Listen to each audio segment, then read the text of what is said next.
অনুব্রতকে জামাই আদর করে মিটিং করাচ্ছে, লজ্জা করে না? তো জুতো পেটা করা উচিত ওকে। না, কোথাও নেই। বাংলাদেশের কাছারি বাড়িতে ওখানে রবীন্দ্রনাথ ঠাকুরের বাড়ি যেমন ভাঙা হয়েছে, মহেশতলাতেও দেখেছেন যেভাবে তুলসী মঞ্চ ভাঙা হয়েছে, শান্তিনিকেতনে অবনীন্দ্রনাথ ঠাকুরের বাড়িও ভাঙা হয়েছে। যাহা বাংলাদেশে ঘটছে তাহাই আজ পশ্চিমবঙ্গে ঘটছে। তো আমরা শুরুতেই বলেছিলাম, আজ হয়েছে মোতা বাড়ি, কাল হবে আপনার বাড়ি, কাল হবে আমার বাড়ি। তার কারণ হচ্ছে আমরা যদি সেই সময় সংযত হতো এখানকার রাজ্যের পুলিশ, এখানকার রাজ্যের প্রশাসন, তাহলে আজকে এই দুর্দশা হতো না। তখন হয়নি। সম্প্রীতি নষ্ট করছে। সম্প্রীতি নষ্ট মানে রবীন্দ্রনাথ ঠাকুরের বাড়ি ভাঙা যায় বলছে তাদের বামেরা, তুলসী মঞ্চ উপরে ফেলা যায় বলছে তারা। বামেদের বলুন এই মানে বাচালপনা ছেড়ে একটুখানি সত্যি কথাগুলো মানুষের কাছে যে তুলে ধরতে, সত্যি কথা না তুলে ধরে নেকা নেকা কথা। তাদের তো লোক মারা গেছিল, তারা বলেছিল তাদের কর্মী, যেখানে মোহাম্মদ সেলিম বসেছিলেন পায়ের তলায় তার ফ্যামিলিকে বসিয়ে রেখেছিল।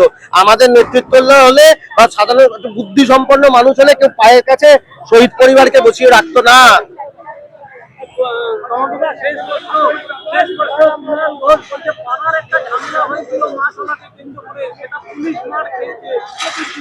সেটা ওনাকে একটাই বলবো আমি, এটা পুলিশের ব্যর্থতা।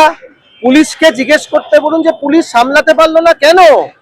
পুলিশের তো সামান্য ঘটনা থেকে এত বড় জিনিস হলো কি করে, গাড়ির পর গাড়ি পুলিশের কি করে সেখানে আগুন ধরিয়ে দেওয়া হলো।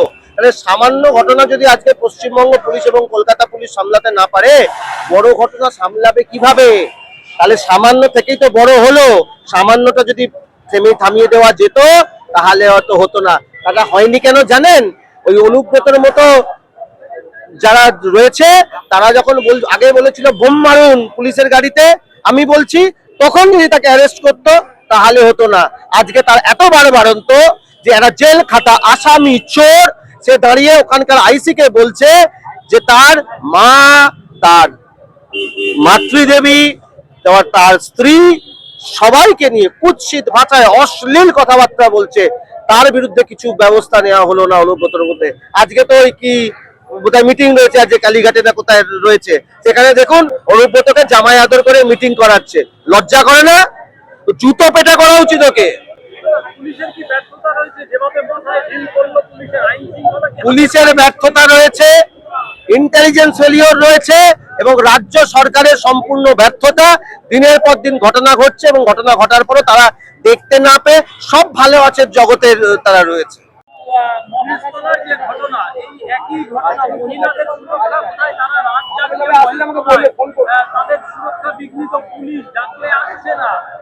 হ্যাঁ, আমরা দেখলাম একজন মহিলা বলছেন যে ওনাকে ভালো করেই বলা হয়েছিল যে এখানে তুমি বসো না, এখানে ঠিকই বলছেন। এটা তো ওনারা তো পার্টি করেন না, ওনারা সাধারণ মানুষও বুঝতে পারছেন। কিন্তু আমরা চাই আরো বাংলার মানুষ বুঝতে জেগে উঠুক। এরপর যদি না জাগে তাহলে পশ্চিমবঙ্গের পরিস্থিতি আরো খারাপ হবে।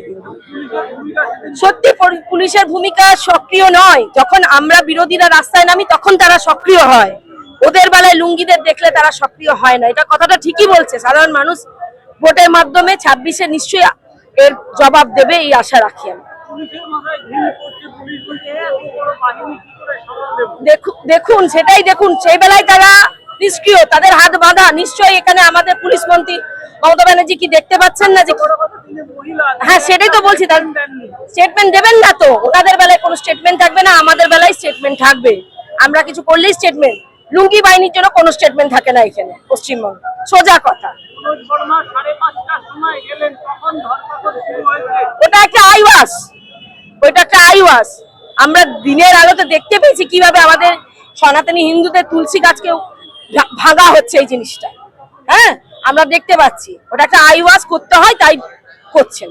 ঠিক আছে, ওনাদের এবার কিছু বলার নেই, ওনাদের চুপ করে থাকতে বলুন। ওনাদের কোনো জায়গাই নেই পশ্চিমবঙ্গে, আমরা মানিই না ওনাদের। বলছে কি করে? হ্যাঁ, শূন্যতা আছে, শূন্যতাই তাই থাকবে।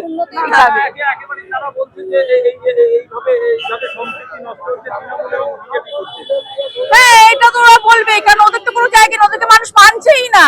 তা ওদের কিছু তো বলে একটা আসতে হবে খবরে, তা কিছু তো বলতে হবে, ওই জন্য উনি বলছেন। কারণ মানুষে দেখছে আমাদের মুখ্যমন্ত্রী কি করছে, তার কোনো এত বড় মুর্শিদাবাদ থেকে মহেশতলা অব্দি যায় ঘটনা, ওনার তো কোনো স্টেটমেন্টই নেই।